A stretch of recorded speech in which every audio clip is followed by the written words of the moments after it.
Yeah, you sent it to me. Do I need to look at those or what? No, not really. As long as you feel comfortable with them. I mean, Yeah, they'll be coming I probably a glanced through. little out of order, and then we'll do the speed round at the very end. Cool. What's the speed round? I'm just going to ask you random, arbitrary questions, and you have to answer as quickly as possible. All right. Cool. Yeah, it's harmless. It's fun though. Yeah.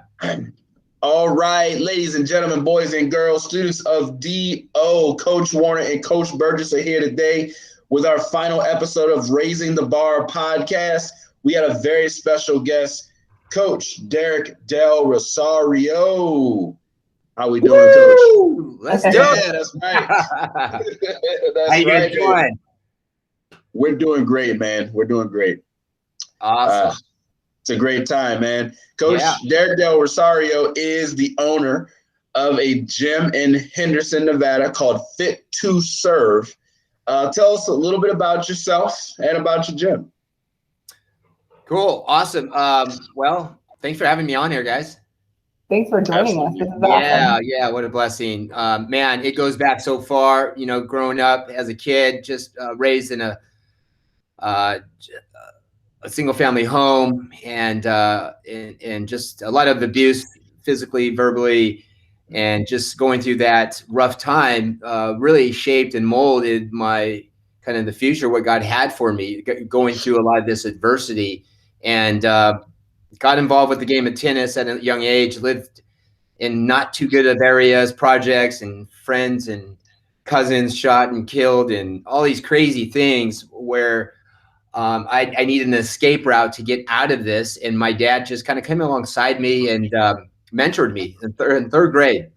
And with that, we should never been involved with tennis, golf, any of that, because we had no means to do that. You live in the hood, you're playing basketball and throwing the football around, right? Yeah. That's it, man. It's like, so tennis was like, wow, what are we going to do with tennis? So I started playing tennis, and I just wanted to be around my dad. So whatever it was, I was going to hang out until we got off work at 5, and he was going to hit me some more balls. And then I started having a knack of it. And through the juniors, I started playing, junior tennis, 12s, 14s, 16s, nationally ranked, and then went on to play Division I tennis, San Jose State, number 2 singles and 1 doubles, and then went on to play on the ATP Pro Circuit after that. And that was short-lived, had a back injury, lost a few of my sponsors, had to come back to Monterey, start teaching tennis. Wasn't that bad of a job, people were like, why did you stop doing that? I was at, Pebble Beach in California, and just wanted something new. I've been doing that since I was 7 years old. I was 23 at the time, and moved to Vegas, man. Just never been to Vegas one time before that, and moved out here and used my tennis ability and skills and started teaching tennis at Club Sport. Back then it was probably the bigger tennis clubs, indoor tennis facilities, and just kind of started doing personal training, and one thing led into another. Where CrossFit came across my path. And what's crazy about CrossFit was when I was growing up as a kid, I had this rivalry, this guy named Greg Anderson. We played from 12. He was one age group ahead of me. He was 14, I was 12. But every weekend, he lived on the same peninsula. We would have this battle of sports. He would name 8 sports that he was good at, and I would name 8 that I was good at. I mean, it could be free throws, one-on-one basketball. It could be ping pong, pool. And then when we came down to the last sport, is tied up at the end of the day, we would play tennis because we were pretty even. And we would call this the Mojo tournament. And so that we had the cup, we had a whole cup, we had it engraved, and there was just bragging rights. And it was so neat, man. That rivalry we were all out to get each other. It was a friendly competition, but it was competitive. And so when CrossFit came about, it was like, man, this is what I did with my buddy growing up. It was just being well balanced in all sports, because we were trying to see who was going to be the best athlete. Who can jump the farthest, who had the best agility, who can have coordination of juggling the ball or whatever it may, who can throw the football the farthest. And then we came down to our prime sport. So that was kind of when I seen CrossFit in 2011, I was like, I'm in, man. This is perfect.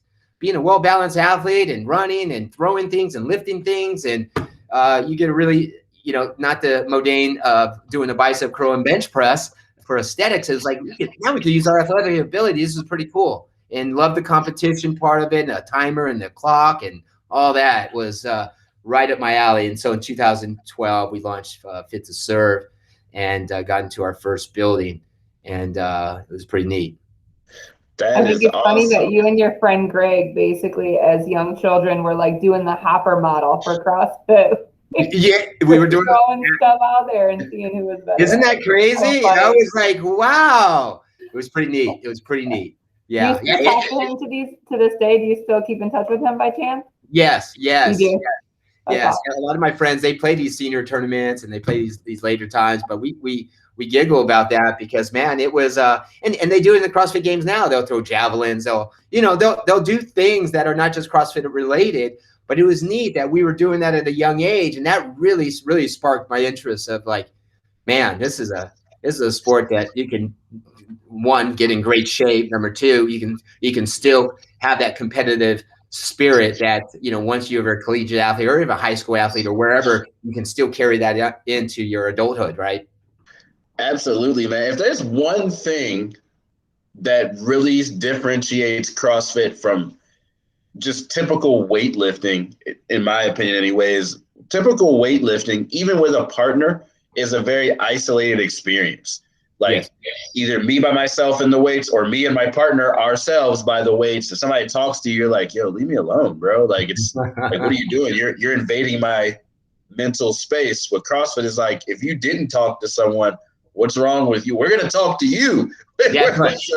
It brings out the kid in you. I'm glad you brought that anecdote up because as kids, we just played. That's just what you did. And so, like, just give me a ball and our imagination, and we can kind of go at it. CrossFit's like a lot of the same way with a barbell. Yeah. You don't need the expensive $30,000 treadmills, 10 of them, right? You just go grab some rings, grab a kettlebell, and go at it in the park, right? Right, exactly. So you said that you opened your first gym. You came across CrossFit in 2011, and you opened your first gym in 2012. Is that timeline about right? That's right. What do you need to start? What would you tell somebody? What do you need to start if you want to open up either a gym or a box? CrossFit specific. What do you need to start? I would say first a vision. I would say a vision, right? A vision of what you're going to do, right? There's a lot of great things out there. I know a lot of people think about, hey, what's the money cost? They think of the financial means. But I think if you're going to set your foot into something and wholeheartedly be passionate about what are you passionate about and what's going to separate you from, if that's a gym or if that's a CrossFit gym or that's anything, really, a niche. And no matter what gets in your way, you're never wavering. And so what is that? What is that? Right. And then you look at hey, how do I build a business plan? What does this look like financially? And sometimes that doesn't even really make sense on paper. And I say that because once you develop and know your calling, all the other things kind of come in place. Does that make sense? It does. It falls in place. The money, the people, the belief, the staff, the people who are backing you and believing you, even the members, right? We know that we go to gyms and even CrossFit gyms, you can count on so many fingers, like how many gyms you've been to. You go in, go out. You don't keep members forever. But we're going to continue to come, even though they hit seasonal lows and there's downs and lows, but they're believing in your vision. They believe in your calling. They believe what you stand for, right? And I think that's the biggest thing to start. You have to have that. And what is that? Am I just going to open it up just because I'm going to be rich? Because you're not. I can tell you right away you're in the wrong field. You're going to have to love people, and you're going to have to love just the sport of it, right? You're going to have to love getting results. And sometimes that is the financial benefit. That's the benefit, that those deposits that you can make each week, each month in your account, of seeing people's results, their smile, their wins, the things that they're going on at home, are some of the big wins. So sorry, I'm off track a little bit of how, where it needs to start, but I think it's number one vision. I mean, I can lay out like the cost and what it costs, but I think everyone can kind of bring that up and go down the chart list or go on rogue.com and figure out, base wise. No, I think in a nutshell, you said vision, and that has to be so clear because there will be many obstacles. There will be much adversity, and you said you got to cling to that no matter what. I think that's important for kids to hear, for anybody to hear. Yeah. You mentioned your business plan. How did you come up with a business plan? Did you hire somebody to help you with your business plan, or did you just come up with it on your own? I came up with on my own. Well, God had a lot to do with it because it's faith and fitness, right? I came across. I just rededicated my life to the Lord, and I was in a place where things were not doing well in my marriage, and a lot of things going on. I was making a lot of money in another field in real estate, but when that came crumbling down, I looked at myself and what do I have? And I decided right away that no matter what I do, it was going to glorify God. And then this was the piece that no matter how much money, no matter what happened. So that was really the business plan. I had a calling knowing that I was going to utilize my story as a child and pour into other youth and then also adults as well. So my business plan was basically training other athletes in a Christian environment, in a godly environment, and build them up physically and spiritually so they can be balanced. And so it was just really the passion that I talked to people about was the business plan because there was nothing out there that like it. Tell us about how you came up with the name Fit to Serve. Yeah, so Fit to Serve is basically getting fit, not just to glorify yourself and basically look in mirrors and how great you look, but to serve other people, to use your fitness, your strength, to help other people to come along who don't have the opportunities. You know, we have some adaptive athletes that come into our gym that don't have, you know, the ability, the coordination and the limbs to do some of these things. And we're blessed every single day and have these things. And sometimes we don't utilize some of the basic things to be able to move forward. And so Fit to Serve is really about others. It's others oriented. And that's a hard thing in today's society, right? It's like me, me, me, me, me. And in gyms, like you're talking about the Globo gyms, it's how great do I look? We know that's a byproduct of CrossFit. You're going to look great. But how can we help others come along? And we know CrossFit, it's about community, it's about culture, and it's about building other people up, right? And I think that's the biggest piece of Fit to Serve is I wanted people not to just get fit physically. I was deeply rooted in how their spiritual walk was and how we can balance out their lives outside these four walls. When people leave our gym or any other gym, it's easy to put on a great face and a great smile in the gym. And sometimes it's not too easy. But the battle begins when they leave these four walls, and everyone has a different season and different time they're going on in life. And the more we can get rooted into a relationship with them, the more we can make a difference. I think that's what I find unique about a lot of boxes, which is sad to me that others don't realize kind of like what those boxes are like, because they really become, compared to other gyms I've been to, right? The CrossFit box is so dynamic compared to other regular gyms where you're forming a family. Like you're forging relationships more so, I feel like, at a CrossFit box than you are other gyms, or that's been my experience. And I feel like if people knew that, coming into a CrossFit box was super safe, because I feel like people that are just getting started are so intimidated and they feel like they're going to be judged. Where any CrossFit box you walk into, generally they're like, hey, nice to meet you, come on in. Like, doesn't matter what your background is. It doesn't matter how clueless you are. It doesn't matter what kind of shape you're in. Everybody's super supportive and high-fiving and cheering you on to do your personal best. And it's just a completely different dynamic than I feel like. I agree, Coach. I think that's literally the biggest misconception is that I'm not fit enough to do CrossFit. And it's like, no, it's you're just not mentally ready to be in that community yet. That's really what that is. Like, because people are afraid to be, it comes back to like, people are afraid to be vulnerable because they don't want to be judged. They want to feel safe. They want, right. And literally it just takes that one step, like go try it one time. You know what I mean? That's it. It's hard to get them in the door at first, but I feel like That's cool. And, I love that your business model so perfectly reflects who you are a person and draws people with like-mindedness to your business. And so it's like a model that works so beautifully for you, obviously, as a business owner and just as a human being and a person that cares about other people. So it's awesome. Yeah. I think a big part of it is, in any leadership role, and you guys know, is like leading from the front, right? If you guys weren't doing fitness, how are your kids going to follow fitness, or how are our students going to, and so leading from the front, whatever that is, in your vision, making sure that is part of you. It's not just one hat you put on when you come into cross. It's all the time. It's not just when I leave church, I'm now this new person. It's all the time.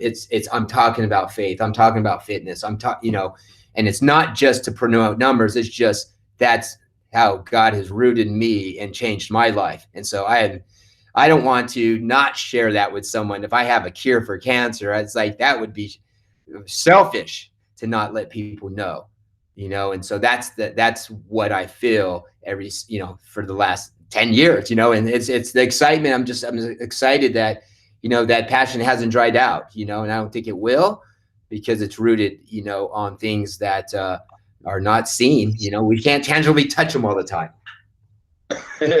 Right? The vision is about seeing things that you can't see, right? Right, that's true. Seeing what other people can't see, but you kind of see it, and as it takes shape, you start getting more excited year to year, and you're like, wow, it's taken this shape, and it takes time. You guys know, right? Like the hardest step is getting people in the CrossFit. Like you said, once they get in the door, it's great. There's so many people I've had in the parking lot. I'm calling them for their appointment. I'm like, hey, is that you driving away? Hold on. And I come chase them out there. I'm like, you got to come back in.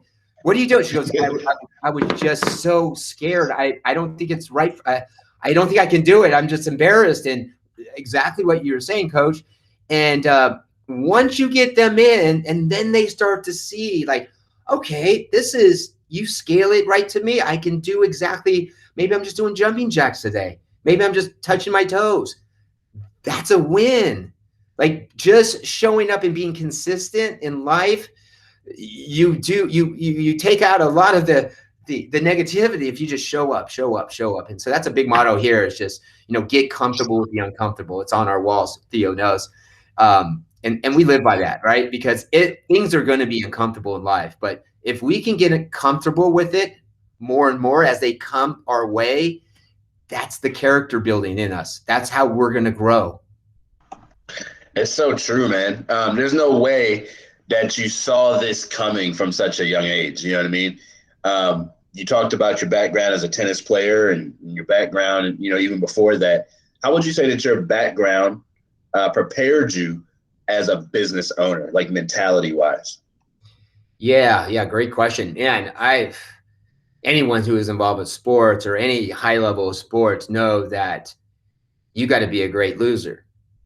You got to know how to take your chips, right? Like you're not going to win. Like, this is not giving kids trophies every day. Like, you have to lose. And I'm a big preacher about knowing how to lose. And so by knowing how to lose and being able to get through this adversity piece, we have a thing that we're going to put back on the wall, and it says adversity causes some to break and others to break records. So it's some people with adversity, they just crumble on a rock, right? But to answer your question, with sports, it teaches you that mental toughness of how not to quit. If you lose, that's okay. You go right back to the drawing board.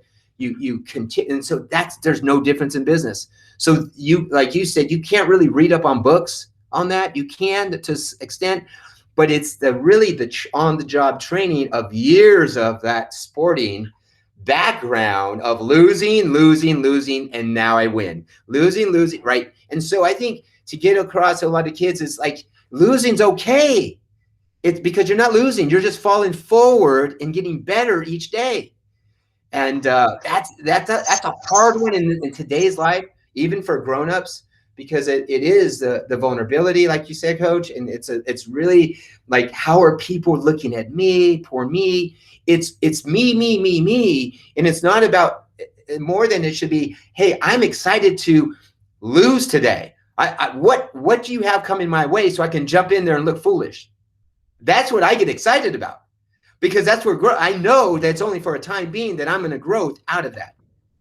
Well, we spend so much time comparing ourselves to others, and it's such a waste of time to do that. Like, that's right. I'm so outwardly concerned about what other people are doing compared to me. You know what I mean? It's just like this. It's a total paradigm shift that has to occur for people to get it. You know what I mean? Absolutely.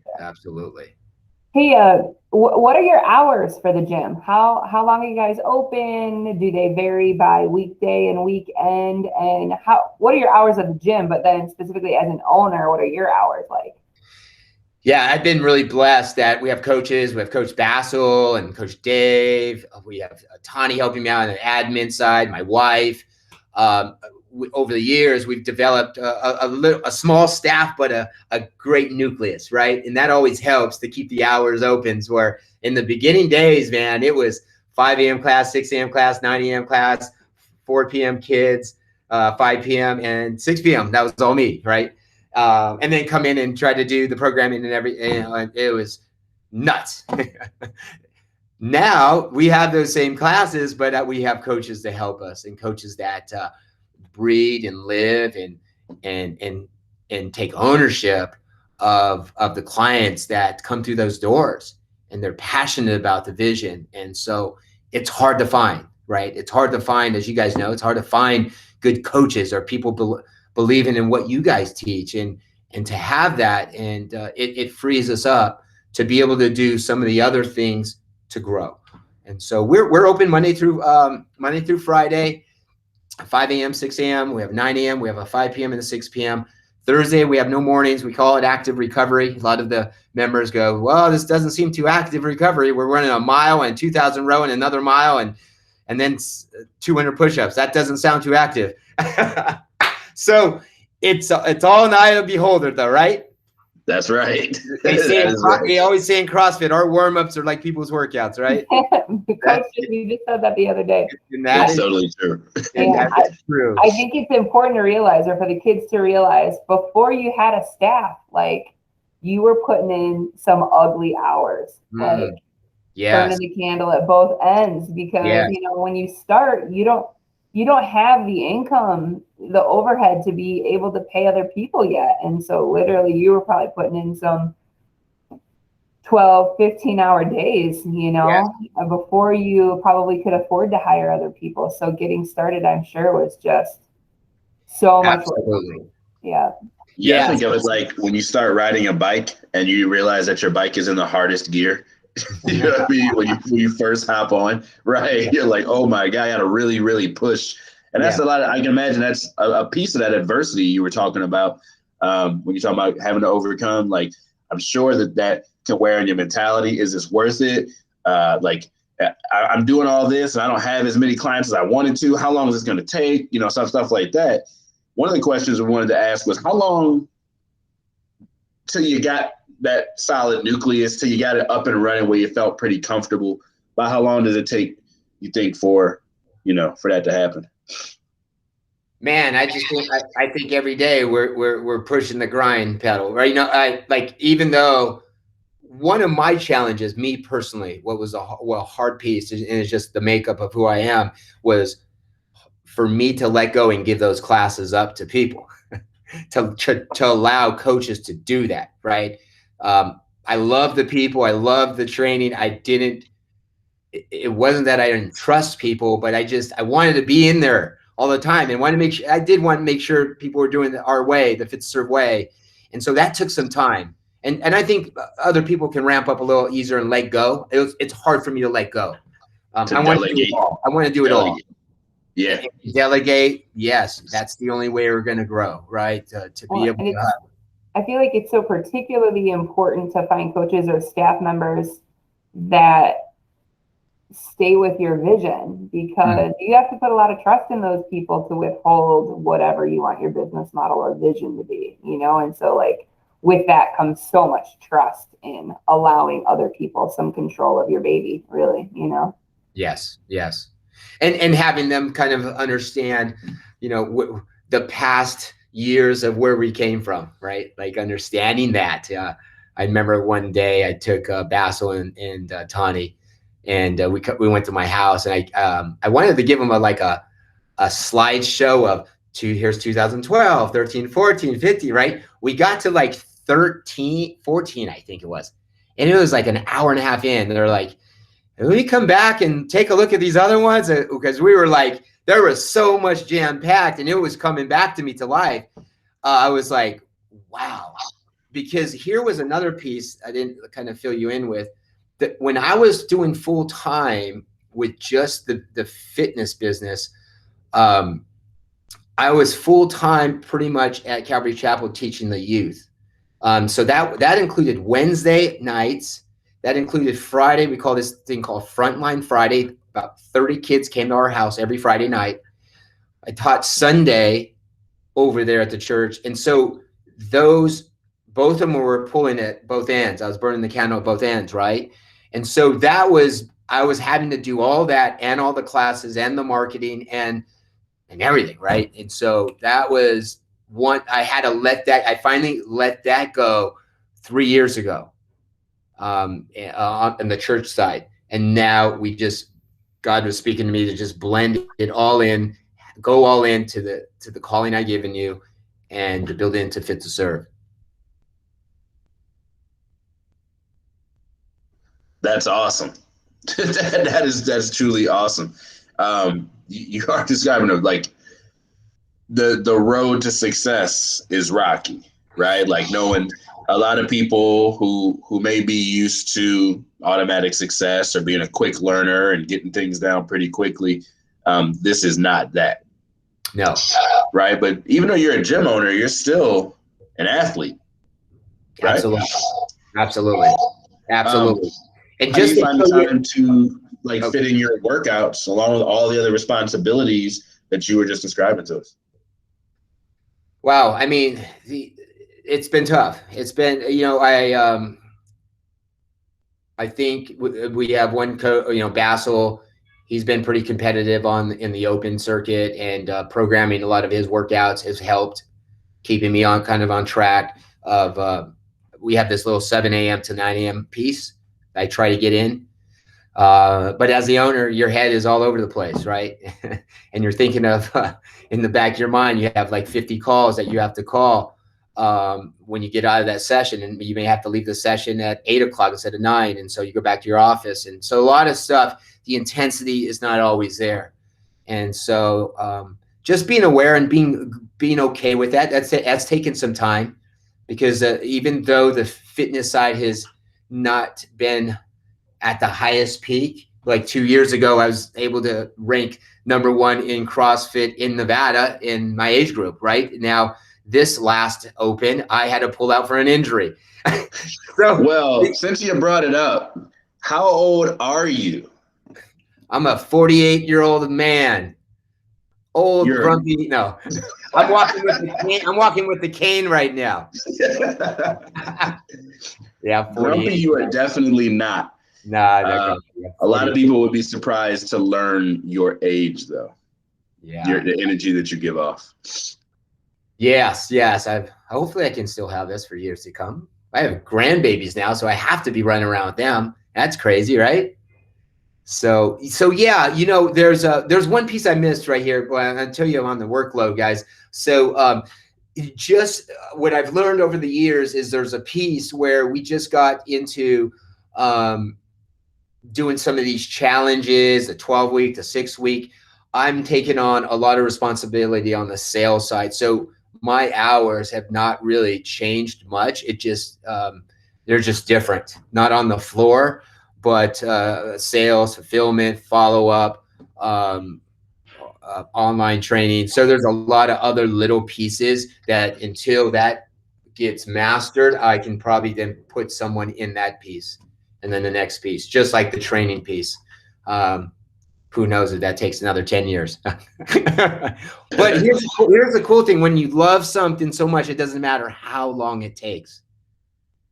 It doesn't matter. No, and then that's the passion piece and the vision piece that it's kind of oozing out of your microphone. You know what I mean? It's definitely strong with you. And a bunch of our other interviews as well, they talk about they've had a moment to choose their profession, and it was never like a mental moment. It's always an emotional, because I think that sticks with you. That will keep you going a lot longer when something's in your heart, rather than if it's just a passing thought. Like, oh, it'd be a good idea if I became a firefighter, then it'd probably be a good idea not to go into a fire. You know what I mean? Like into a burning building. Yes. So you got to get some emotional resolve to help you get through those times of doubt or whatever. Absolutely. Coach, did you want to ask a question? Which one? How long did it feel like it took for you as you're creating your business model and you're getting your gym up and running? How long did it take before you felt like it finally got a little bit easier? Years, months? How long did it take before it felt like it got a little bit easier to run the business?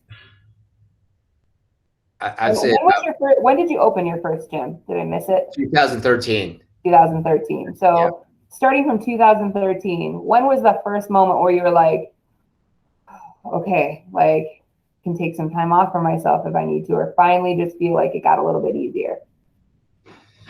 Man, I don't even think we're there yet. You don't think you're there yet? I don't think, not easier, nothing. I mean, just because well, here's what I will tell you is the pieces started kind of getting in, being put in place, I'd say probably 4 years ago, about 4 years ago. So probably 4 years off the journey of grinding, right?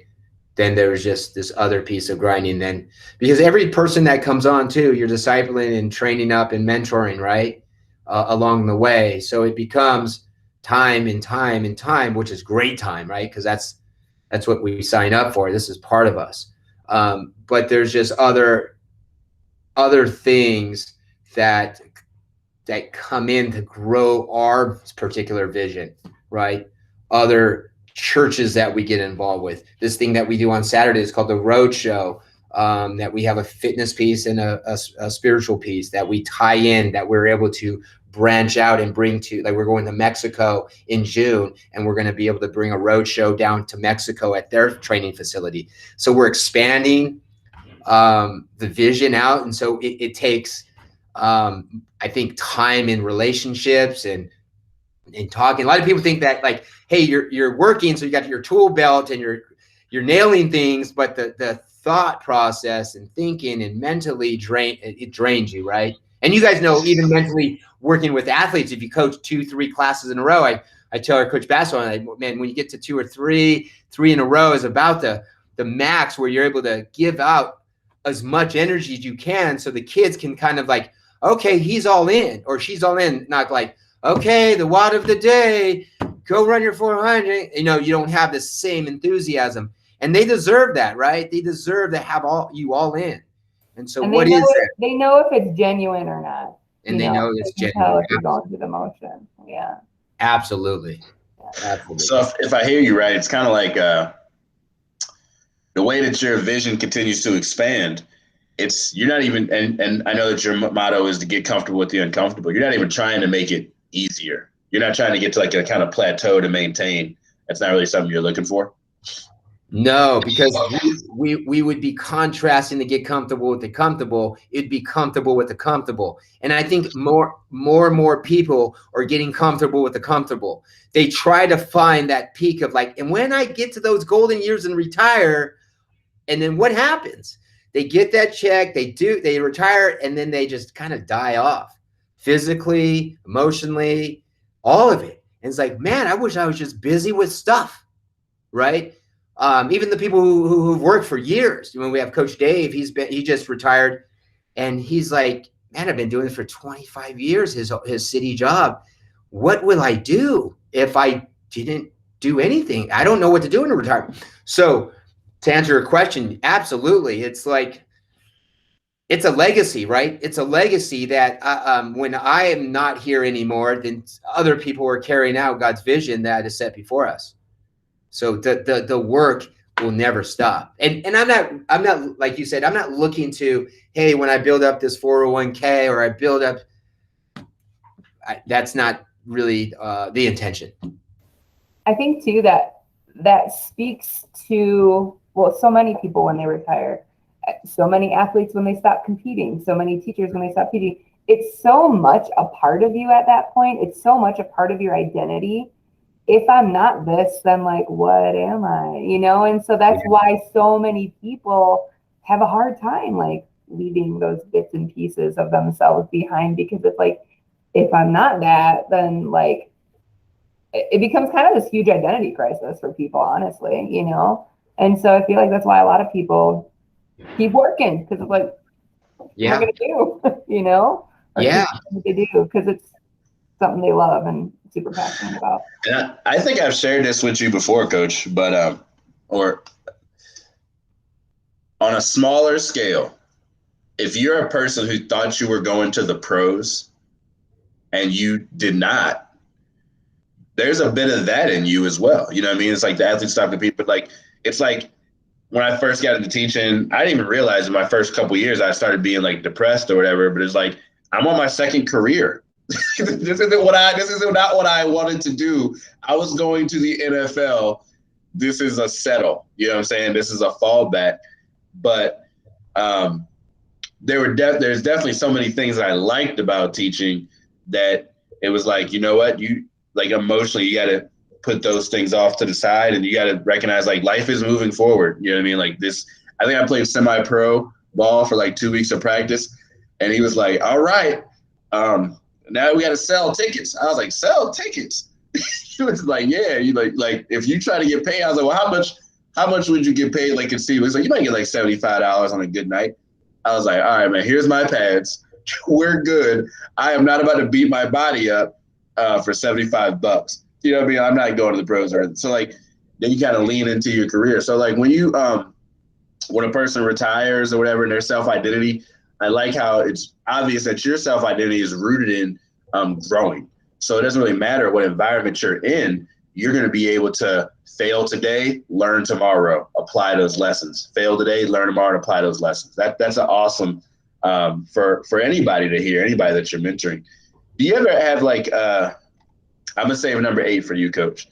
I'll do number 7 right here. So obviously running a gym is different post-COVID. You know what I mean? Yes. Speaking of adversity and things like that, you know, not to go into a big thing here, but I was with you a little bit on your walk during that time last year, and I know that that was a good testing ground, a real good a walk of faith. Now that we're back in and we got people in, what is the cleaning procedures like? What would somebody need to know? Like, what is the sanitization process like post-COVID? Yeah, that's a good question. We have been blessed with great cleaners at our gym. Dave and Basil, Tani. I clean somewhat. I like things clean. So it starts, I guess starts in how I like things, and my wife would beg to differ at home that I clean better here. But I like things in order in places. But yeah, we sanitize everything. We clean the mats. We have sanitizers on each side of the gym, wipes to wipe down the barbells and the dumbbells. We announce it in the gym, wipe down your kettlebells, your barbells. And yeah, it's a big part of now kind of moving forward and kind of being sensitive to people where they're at in their journey right now after, post-pandemic wave. Everyone is in different spots. So just being sensitive to that, not just putting this mandate on every single person. Burgess and I have also become excellent cleaners of the weight room. Great cleaners, yeah. Nothing wrong with having a clean gym, huh? It really does make you, obviously before the pandemic, we cleaned as well. But man, still you wipe down that equipment and you don't realize how dirty and disgusting it gets. And no. So I think it's a good thing that, it's making us all more mindful of it. So the kids included, I'll show them the towel all the time. I'm like, look at how gross this is. Do you have friends or family that just don't understand? Why didn't you just get a job, get like a regular job? Do you have friends or family that weren't really understanding of your passion or your vision at first, and why didn't you just get a regular job type kind of reaction? Man, still to this day, they're still wondering. It's so crazy because I still hold my real estate license, right? And so to this day, people are like, well, why don't you just sell that person a house or sell that person bought a house from the other agent, and so I just kept it because I know God's doing something with that, and that's a whole nother chapter with it to serve that He's doing. But yeah, all the time. Are you going to get a job that actually pays you? Are you going to chase this dream that doesn't actually put any food on the table? I want to back up real quick because back in 08, when we had the crash, the real estate crash, this is kind of really where the story started, is where the testimonial video and everything, where God stripped me from a lot of the things that I was chasing after, these riches and building up homes, and that was all taken away. And when I knew I was on the path that God wanted me to use my fitness as a bridge to share Christ, a lot of adversity came my way at that time. My real estate coach at the time. So I had a coach. I've always had a coach from growing up to business to real estate. And so this coach has paid a lot of money every month. And in 08, when the real estate market crashed, it was everyone was just begging to just grab a rental listing. It was, there's nothing to sell. The market crashed. So I got an invitation from my coach to start a satellite office. He lives in Huntington Beach. Start a satellite office in Vegas, and we opened up the envelope. My wife opened up the envelope, and just let me give you a little background. In our home, our AC was turned off. They repoed our car. We have 23 homes that are taken away, all rental properties. So I'm sitting in a 100-degree house. Our dogs are panting because we put an ice pack. I was taking pictures of our dog, sharing honey, this is going to be so awesome to be part of our testimony. She wanted to kill me. I'm like, this is the adversity we're talking about. So we get this letter, and it's a letter to come on board, 6-figure income with bonuses, start this real estate office and start coaching. And I told my wife at that time, I said, hey, I'm going to pray about it. She goes, pray about what? We got money finally. We had nothing. And then her mom and her family were like, he's the head of the household. He's supposed to provide. And I said, this is the one key thing that that's really stuck to me. God put in my heart that you have tried to be the head of the household financially, and look what it got you. You took your eyes off of me. Now I'm going to have you build up spiritually and be the head of the household. And I told her that it did not make sense, right? It was like feud, right? But as God started shaping and molding this story that I had, I just got passionate. I just wrote out my story, 200 and something pages, just every detail since I was 9 years old. Back then it was just paper and pen. And I gave it to a lady, all kinds of grammar mistakes, everything. She developed into a story. But I was going back to all the things that I counted as horrible, and I seen how much I was blessed with. And I got to write that all down, and that developed my passion. And I wasn't going to waver. No money, nothing was going to throw in front of me. It's for me to go back into old lifestyle. Not that money is bad, but I wasn't going to lose the passion, the vision to the calling that I was given that day. And that was it. That was 09, man. That was 09. And so it took 2 years or so for that to develop into CrossFit. So to back to your question, people still tell me today, what are you doing? Why are you doing this? You're doing this stuff for free. These are handing me how are you going to retire? What are you going to do? And I just keep following after God and not being a man pleaser, but a God pleaser. That's all I can tell you, man. It's by faith, right? And there's great marketing ways and things that do out there. My marketing is our Lord. And so he kind of guides me along the way. He hasn't failed me yet. And so I'm just continuing to follow after him and being obedient. There we go, man. There we go. That's why you don't just get a job. It I sounds know. like it might be a little too what's what I'm looking for? Try to constrain your spirit a little bit. That's kind of what I pick up. You know, my wife tells me to this day, she goes, man, it'd be crazy if you ever worked for someone because you've never worked for anyone. You know what I mean? It's like, what would you do? Like, I don't know. I mean, definitely wouldn't have a hammer and putting screws in a wall. I don't even know how to put a light bulb in the house. So Yeah, that's me too, boss. hey, you're gonna I hire feel someone that. to put a light bulb in? Oh yeah, come over and put this in. You know, and so I feel that. we all have our talents and giftings, right? Yeah, that's right. Here's another one for you, man. It's time for speed round. Oh man, what is this about? Are you ready? Think of it as a mental wad. Oh man, here we go. All Hook me right. up with an AMRAP so we can build up rounds. Dun, dun, dun. All right. You ready? Yeah. Favorite CrossFit workout? It's supposed to be fast, right? I'd How say is Fran. that? I'd say Fran. Fran? Yeah, quick and get it over with. Kettlebell, dumbbell, barbell. You can only pick one. Barbell. Favorite exercise? Overhead squat. Least favorite exercise?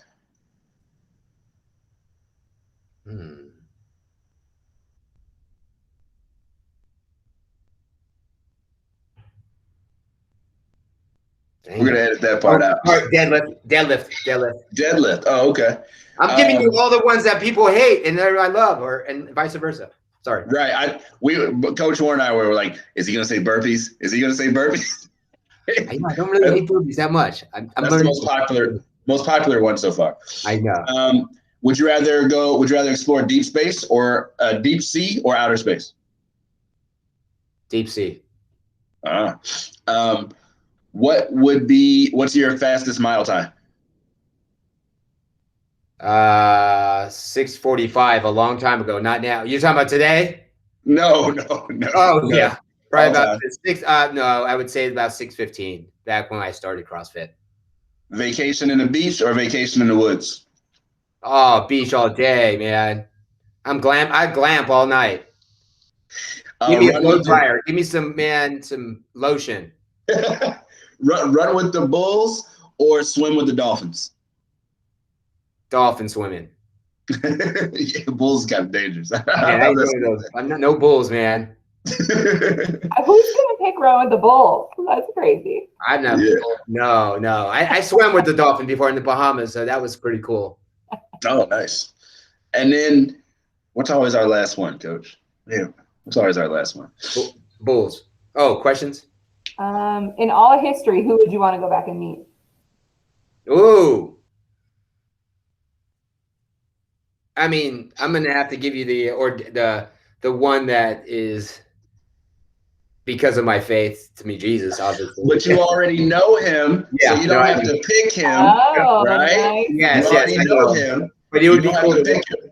It'd be cool to walk with him. But I would say my childhood idol was Larry Bird. Nice. Nice. That's not many people's, but I was gonna say I had a house full of Lakers, and I was a Celtic fan. You want to go the opposite way, huh? I love the Celtics. I loved. I was a big shooter in basketball, so I love modeling shooting after Larry Bird. That was the one guy. I was like, man, and I know his whole story, everything. When he retired, right. I was like, oh no, yeah. Well, look, man, on behalf of Desert Oasis High School, PE department, and kids in our classes, man, we just want to thank you for your time. Thank you for your energy, your passion, and your explanations to clarify everything for us. We totally appreciate it. Amen. Thank you guys, man. This was so awesome. These kids are so blessed to have you guys. It's been fun talking with you, Derek. I really enjoyed getting to know you. Thank you so much. Yeah, thank you guys. Have a blessed time, guys. All right, I'm going to hit stop recording, and then we're officially stopped recording.